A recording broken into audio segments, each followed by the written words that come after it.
अस्सलाम वालेकुम। हैदराबाद आज से ही नहीं, जब से ये जगह आबाद हुआ, कुछ खासियत है इस शहर की कि जो मुसाफिर भी यहां आते हैं वो यहीं के हो जाते हैं और यहां से फिर वो वापस कहीं नहीं जाना चाहते हैं। मैं भी उनमें से एक हूं। इसीलिए जब इंसानियत जज्बातों की चर्चा होती है और जब इस तरह के मौके पे हम लोग हर साल जमा होते हैं तो ये जज्बात हम लोग को जोड़ता है और इस जोड़ने के जज्बात में इतनी ताकत है कि रास्ते में आए हुए जो भी रुकावटें कभी आती हैं उसको ये ताकत से हम लोग हटा सकते हैं। मैं करबला को इस नजरिए से देखता हूं। दोस्तों, पिछले साल जहां तक मुझे याद है हिंदुस्तान में शायद कहीं जुलूस नहीं निकला था, लेकिन हैदराबाद में निकला था। ये आपकी मोहब्बत और आपके रहबरों की ताकत, हम लोग मिलकर ये काम किए थे। इसलिए आप गवर्नमेंट को, डिपार्टमेंट को, अपने लीडर्स को इसका मिलजुल का शुक्रिया अदा करें। इसके साथ आने वाले मुहर्रम के मौके पर जब आज हम लोग यहां सलार जंग के इस ऑडिटोरियम में जमा हुए हैं तो मैं तमाम पुलिस ऑफिसर्स और पुलिस डिपार्टमेंट की तरफ से जनाब तुराब अली खान, जिन्हें सलार जंग की टाइटल से नवाजा गया था, उनको सलाम करता हूं, क्योंकि उनके प्राइम मिनिस्टरशिप में एडमिनिस्ट्रेटिव रिफॉर्म्स और जुडिशियल रिफॉर्म्स बहुत बेहतरीन हुई थी और वो अपने समय से आगे का मसला था। हिंदुस्तान में उस समय एडमिनिस्ट्रेटिव रिफॉर्म्स और जुडिशियल रिफॉर्म्स बहुत जगह नहीं हो रहे थे, लेकिन यहां उस समय हो रहा था। इसलिए आज जब हम लोग हर साल यहां जमा होते हैं तो मैं बहुत वाजिब समझा कि उनको आज याद किया जाए और हैदराबाद शहर के तरफ से शुक्रिया अदा किया जाए उनको। दोस्तों, हमारे बुजुर्ग, जब भी मैं उनके बगल में बैठता हूं तो कुछ सीखता हूं। गम इस बात का रहता है कि बहुत कम मौका मिलता है मुझे बगल में बैठने का। आज भी उन्होंने मुझे 3-4 वर्ड्स के मीनिंग और कुछ अल्फाज बताए जिसको मैंने नोट किया। स्कूल में एक हमारे टीचर हुआ करते थे, साइंस का एक सब्जेक्ट था जिससे जुड़ा हुआ इलेक्ट्रिसिटी का भी सब्जेक्ट था। तो वो एक एग्जाम्पल उन्होंने दिया जो मुझे आज उसका हकीकत महसूस हुआ कि जब कभी भी आप किसी बड़े वाटर टैंक के बगल में रहोगे और उसका पाइप कनेक्शन किसी छोटे वाटर टैंक में रहेगा तो पानी ऑटोमेटिकली ऊपर से नीचे आ जाएगा। तो हमारे बुजुर्ग वही वाटर टैंक में मानता हूं सबको।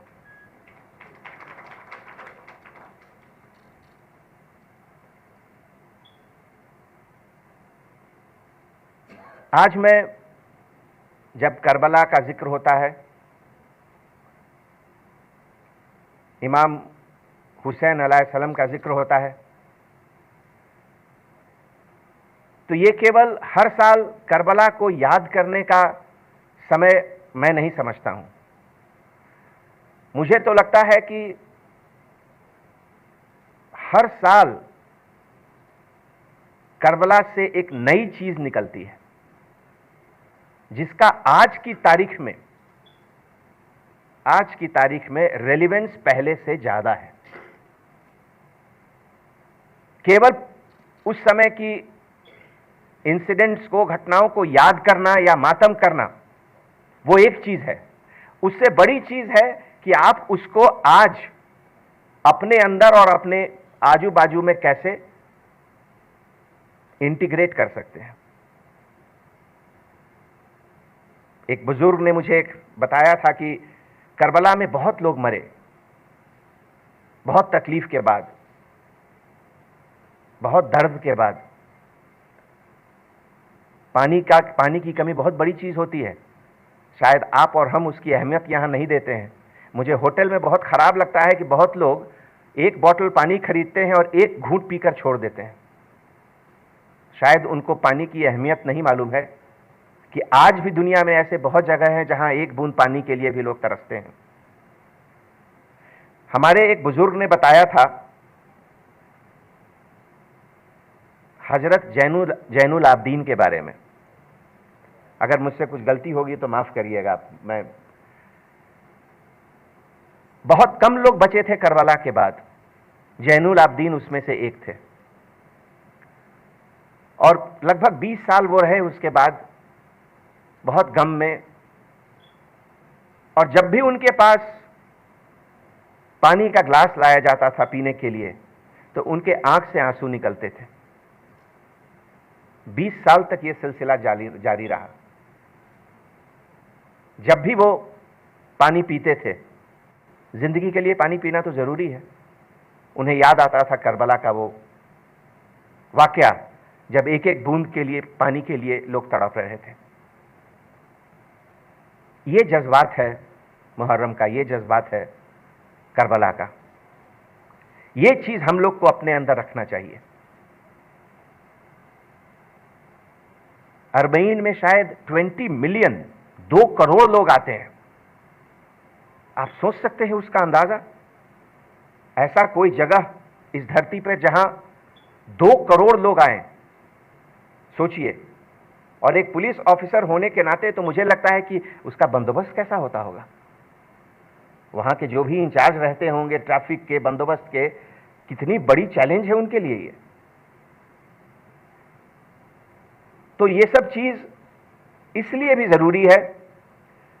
आप में से बहुत लोग लकी हैं जो कि वहां गए होंगे, देखे हैं क्या होता है। मैं तो हर चीज को एक ऑब्जर्वर, एक ऐसा इंसान जो उससे बहुत स्ट्रेंथ, बहुत ताकत लेता है, वो पाता हूं अपने आप को। हम लोग आज के वक्त में हमारी प्रेजेंस, हमारी हैसियत बहुत छोटी है। जो लोग कहते हैं न तू खुदा है न मेरा इश्क फरिश्तों जैसा, न तो आज इमाम हुसैन के जैसे कोई लोग हैं, न तो कोई हजरत अब्बास के जैसे लोग हैं। बहुत छोटे लोग हैं हम लोग। लेकिन हम लोग भी हर दिन करबला को देखते हैं। करबला का वाकया मतलब ये नहीं कि 100 साल, 400 साल पहले, 1400 साल पहले ये वाकया हुआ, नहीं। आज भी जहां भी जंग हो रहा है जस्टिस और इनजस्टिस के बीच में, तो वहां करबला है। आज भी हर इंसान के अंदर करबला है। शायद ही कोई इंसान है जो कि अपने आप को ऐसा मानता है कि उसके अंदर केवल अच्छी फीलिंग्स ही आती हैं। नहीं, हो ही नहीं सकता है। इंसान है तो उसके अंदर कमी होगी। अगर इंसान अच्छा है, उसके अंदर कुछ बुराई भी होगी। अच्छे और बुरे इंसान में फर्क यही है कि अच्छे इंसान में अच्छाइयों का परसेंटेज ज्यादा है, बुराइयों का परसेंटेज कम है। जो कुछ लोग शरारती हो जाते हैं, गलत रास्ते पे चले जाते हैं, उनमें अच्छाई का परसेंटेज कम होता है, बुराई का परसेंटेज ज्यादा होता है। इसीलिए हर दिन हमारे अंदर करबला है। अभी हमारे डिपार्टमेंट में एक सिलसिला है, हर दिन सुबह 8 बजे से 9 बजे हम लोग टेली कॉन्फ्रेंस पे सभी लोग बात करते हैं एक दूसरे से, सभी हमारे सीनियर ऑफिसर्स। आज एक वाकया सुनकर मुझे थोड़ा अच्छा नहीं लगा। एज ए पुलिस ऑफिसर तो मेरा काम ही है क्राइम के बारे में जानना और चर्चा करना। लेकिन कल एक चेन स्नैचिंग हुआ। सेंट्रल जोन के ऑफिसर शायद यहां नहीं आ जाए हैं, चेन स्नैचिंग, एक खवातीन जा रही थी और उनका गोल्ड चेन बाइक पर आकर 3 लोगों ने छीन लिया। जैसा कि आप जानते हैं, हमारे यहाँ बहुत टेक्नोलॉजी से है, कैमराज हैं। करीब 8 से 10 घंटे लगे उस केस को डिटेक्ट करने में और तीनों लोग पकड़े गए। बहुत तकलीफ के साथ कहना पड़ रहा है, ये तीनों 17 साल के बच्चे हैं। 17 साल के बच्चे हैं और चेन स्नैचिंग कर रहे हैं, काला पत्थर के रहने वाले। उसमें से एक गांजा पीता है। ये मैं समझता हूं ये केवल क्राइम और पनिशमेंट का मसला नहीं है। वो कोई बहुत बड़ा कोई क्रिमिनल, कोई गैंग नहीं है वो। अगर 17 साल के बच्चे के अंदर ये ख्याल आ रहा है कि वो चेन स्नैच कर ले, तो ये क्राइम से ज्यादा बड़ी चीज है। ये हम सबके ऊपर एक क्वेश्चन मार्क लगाता है। क्या हम सिखा रहे हैं उनको, क्या तरबियत दे रहे हैं बच्चों को? अगर हम लीडर हैं, रहबर हैं, तो हम क्या उनको बता रहे हैं कि जिसमें 17 साल का बच्चा, जिसको कानून के लैंग्वेज में माइनर कहा जाता है, और वो चेन स्नैचिंग कर रहा है। हमारे लिए तो ये बहुत दुख की बात है। और मैं इस मौके पे सबसे गुजारिश करूंगा कि आप इस पर थोड़ा वक्त दें।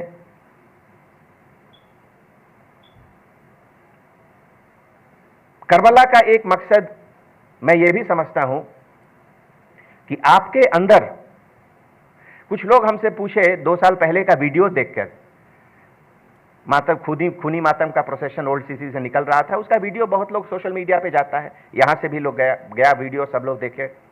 बहुत लोग जो वाकिफ नहीं है बहुत चीज से, हमसे पूछे, अरे यार तुम वहां के कमिश्नर हो, ये क्या हो रहा है वहां, देखो ये कैसा लग रहा है, वहां लोग अपने आप को फ्लैजलेट कर रहे हैं, खून निकल रहा है, क्या ये क्या है?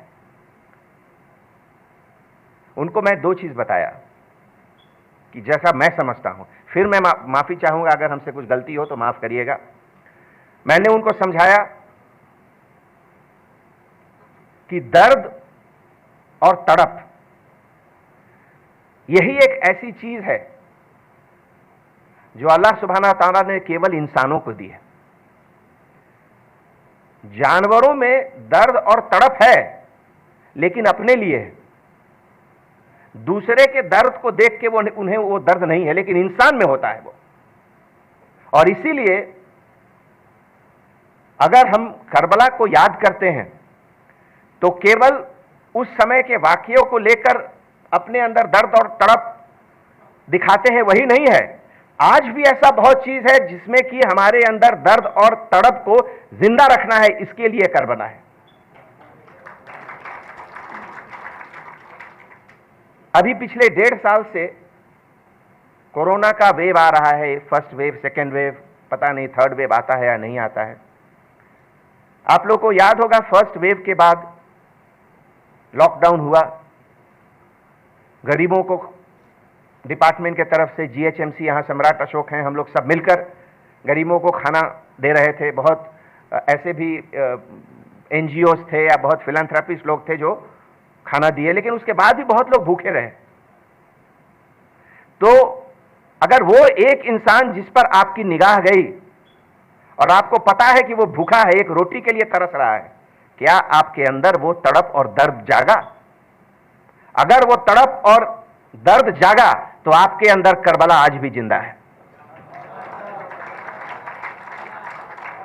और अगर उस गरीब इंसान की भूख को देखकर आपके अंदर का दर्द नहीं जागा, तब आप कितना भी करबला मातम करें मुहर्रम का, हमारे हिसाब से वो बेकार है फिर। और इसीलिए मैं हैदराबाद के उन तमाम हजारों लोगों को शुक्रिया अदा करता हूं जिन्होंने, हमारे यहां सभी ऑफिसर मौजूद हैं, हर ऑफिसर ने इतने बेहतरीन काम किए उस समय। पुलिस स्टेशन लेवल पे जिनके पास भी जो भी पैसा है, अमीर लोग, मिडिल लेवल के लोग, लोअर मिडिल लेवल के लोग, 500 रुपए 200 रुपए लोग कंट्रीब्यूट किए कि गरीबों को खाना खिलाओ। 7 लाख से ज्यादा माइग्रेंट लेबरर हैदराबाद में थे, और मुझे लगता है कि शायद ही कोई भूखा रहा। तो मैं इन सब को मानता हूं कि ये सब हुसैनी है। और इसलिए मैं कहता हूं कि हैदराबाद का कंपैरिजन कभी किसी शहर से मत करिए। आज भी देखिए बहुत जगह कोरोना ऊपर जा रहा है, बहुत तरह तरह की बातें हो रही हैं, लेकिन जो भी रहे हैदराबाद अभी भी बेहतर है, बहुत बेहतर है दूसरे जगह से।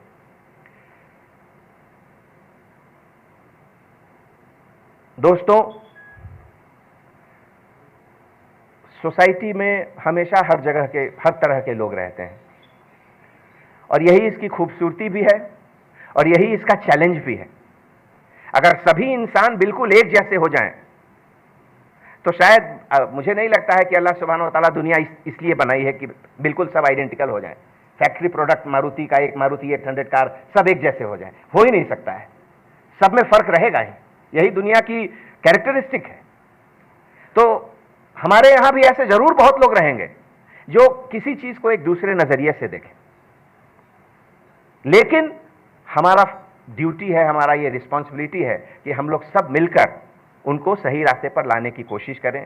पहले तो उनको पहचानें और कोशिश करें कि कैसे ये सुधार हो। कुछ लोग ऐसे होते हैं जो समझते सब कुछ है लेकिन खामोश रहते हैं। मेरी शिकायत उनसे ज्यादा है। जो समझते हैं, जो नहीं समझे और वो खामोश हैं, कोई बात नहीं, लेकिन जो समझ रहे हैं और वो खामोश हैं, वो बड़े गुनाहगार हैं। इसलिए जहां भी मौका मिले, आप अगर कहीं इनजस्टिस हो रहा है, आप जरूर उसके लिए आवाज उठाएं। ये जरूर आज के दिन इस चीज को मैं याद करता हूं जब हजरत ने बताया कि जिक्र हुआ था कि हिंदुस्तान में इंसान रहते हैं, वहां हैवान। तो जब सोचिए कितनी बड़ी चीज है, हिंदुस्तान को इससे बड़ा मेडल और कुछ मिल सकता है क्या कि उस समय लोग कहे कि यहां इंसान रहते हैं। तो उस इंसानियत को जब हम छोटे लेवल पे देखेंगे, कॉलोनी के लेवल पे, मोहल्ले के लेवल पे, तो आप अगर नजदीक जाइए तो आपको बहुत कुछ नजरिया दिखेगा। कुछ लोग जो खामोश हैं, तो उनके बारे में मैं एक लाइन कहना चाहूंगा कि रोशनी से है दामन बचाए। जो लोग खामोश रहते हैं उनके बारे में मैं कह रहा हूं, रोशनी से है दामन बचाए, कितने खुददार होते हैं ये साए, कितने खुददार होते हैं ये साए, किसी का राज किसी से कभी नहीं कहते। अगर कुछ जान भी गए तो खामोश हैं, ये गलत है। किसी का राज किसी से कभी नहीं कहते, ये एहतियात अंधेरों में पाए जाते हैं।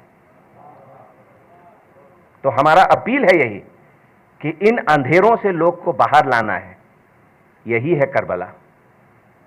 इसका अगर कंपैरिजन मुझे करना रहेगा तो हमारे हिंदू स्क्रिप्चर में, उपनिषद में भी ये लिखा हुआ है, तमसो मां ज्योतिर्गमय, डार्कनेस से लाइट की तरफ।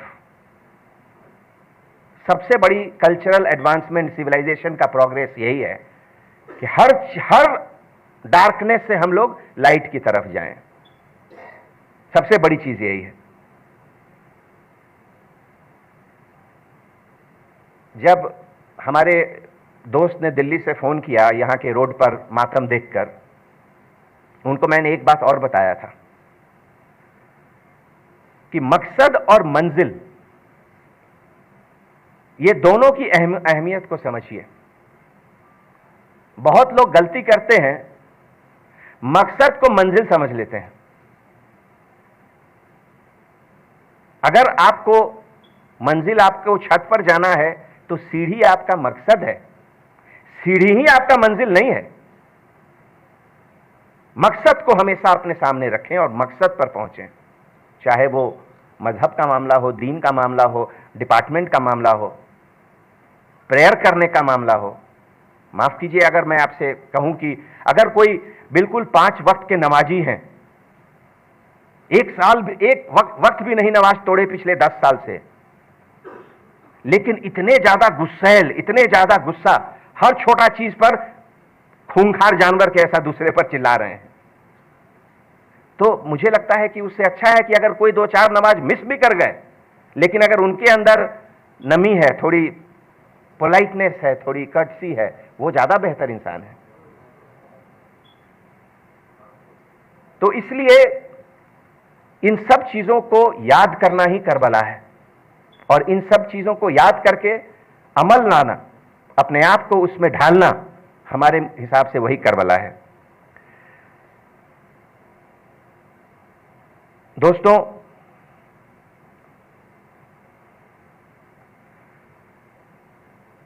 एक ऐसा चीज है जिसके बारे में अभी अखबारों में कुछ दिनों से आ रहा है, और खास करके अगर आप इंटरनेशनल न्यूज़पेपर देखिए,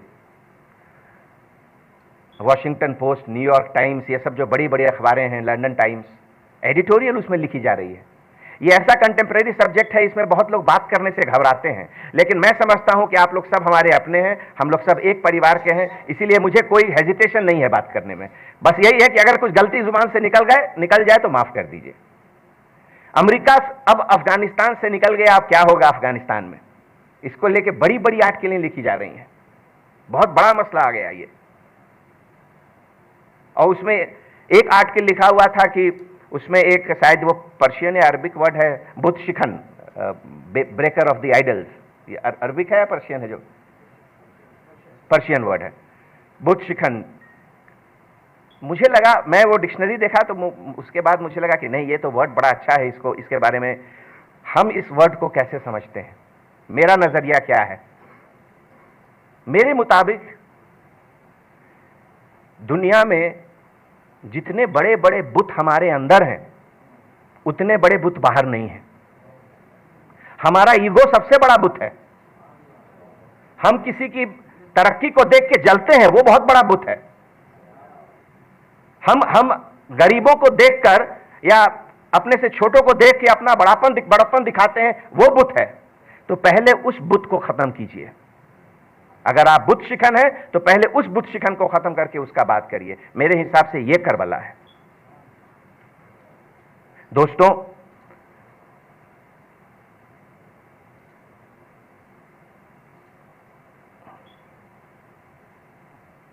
आज सोसाइटी बहुत तेजी से बदल रहा है।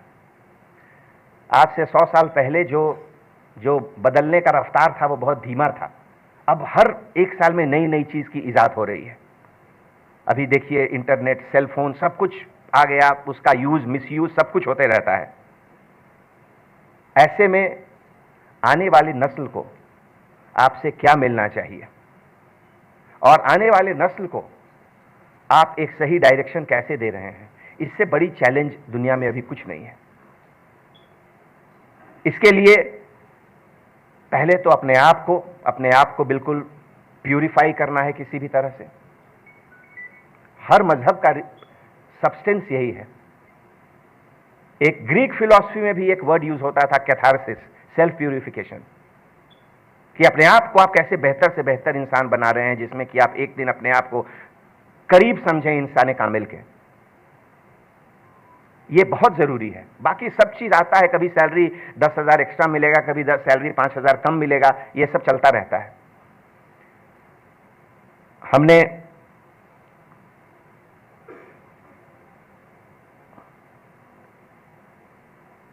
जख्मों की बात की है कि करबला में इमाम हुसैन के ऊपर कितना जख्म था, उसकी गिनती की गई है।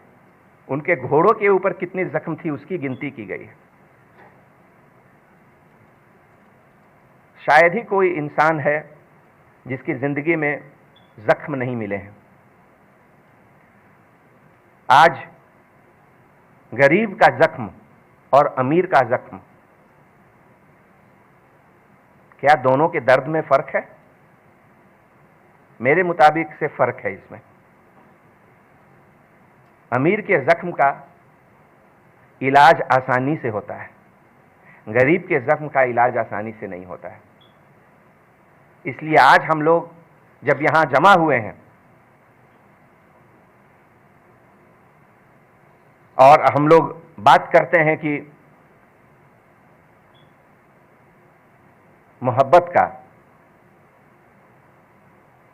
तो अगर 2 या 3 इंसान गरीब को भी हम लोग उसके जख्म को दूर करें, तो मुझे लगता है बच्चों को अगर ये सबक दें कि अपने से जो भी नीचे है उसको मदद करो, जिस तरीके से भी कर सकते हो, तो आज हम लोग का यह मीटिंग सक्सेसफुल होगा।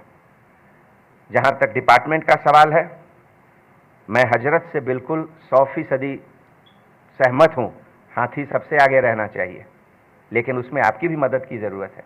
यह जोर जबरदस्ती का मसला नहीं है कि कोई अगर आगे गया तो पुलिस को उसको पकड़ के लॉकअप में डाल दे, नहीं। यह समझ आपको खुद होनी चाहिए कि जब ये जुलूस में हाथी की अहमियत है, जब हाथी आगे रहना चाहिए तो आप खुद रखिए, हर चीज को पुलिस के ऊपर मत ढकेलिए। ये मातम का माहौल है, ये दर्द का माहौल है, उसमें पुलिस किसी को पकड़ के पुलिस स्टेशन ले जाएगी या क्या सही है क्या? बिल्कुल नहीं। पुलिस का जो काम है हर चीज को एक आसान बनाना। Crime and law and order दूसरा चीज हो गया। यहां पे हम लोग कोई क्राइम और लॉ एंड ऑर्डर नहीं में उसका नहीं समझ रहे हैं, हर चीज को आसान करना, तो इसमें आपकी भी जिम्मेवारी है। यही नहीं, बहुत जगह छोटी छोटी जहां पतली गलियां हैं वहां हाथी के नजदीक लोग आ जाते हैं, वो भी सही नहीं है। 2015 में एक बार गड़बड़ हुआ था और इस बार भी नया हाथी है, ठीक है, वो हाथी ठीक है, 1-2 जगह देखे हैं उसका परफॉर्मेंस, कोई गड़बड़ नहीं था, लेकिन फिर भी क्यों मौका दिया जाए? एहतियात बरतिए खुद। बाकी सब जो हमारे सिटी पुलिस के तरफ से हमारे जितने भी ऑफिसर्स हैं, एक बार फिर मैं कहता हूं, पूरे सिटी के सभी 16,000 ऑफिसर्स के तरफ से मैं आपको कहता हूं कि आपके हर गम में हम लोग शरीक हैं। और मुहर्रम का जो ओकेजन रहता है हैदराबाद में, ये हमारे लिए एक सर्विस का मौका है और हमारे सभी ऑफिसर बिल्कुल उसी फीलिंग से आपके सर्विस में हमेशा हाजिर रहते हैं। अगर किसी से कभी कुछ गलती होती है, उसको माफ करिए, उसको सही रास्ते पे लाइए। कोई आदमी परफेक्ट नहीं है, हमारे डिपार्टमेंट भी हो सकता है कुछ लोग गलती करें, इसीलिए आप हैं, हम हैं, हमारे बुजुर्ग लोग हैं, मिलकर उनको सही रास्ते पर लाएंगे। तो एक बार फिर हम अपने तमाम सीनियर ऑफिसर्स की तरफ से, अपने पूरे सिटी पुलिस के सभी ऑफिसर्स की तरफ से सबसे पहले अपने सभी बुजुर्गों का बहुत बहुत शुक्रिया अदा करता हूं। आपके आने से सबसे बड़ी बात होती है कि हमारी हौसला अफजाई होती है, और उसके बाद हमारे अंदर जो भी कैपेसिटी है उसको हम लोग और बढ़ाकर बेहतर करके पब्लिक सर्विस, आपके सर्विस के लिए हमेशा हाजिर रहते हैं। बहुत बहुत धन्यवाद, शुक्रिया।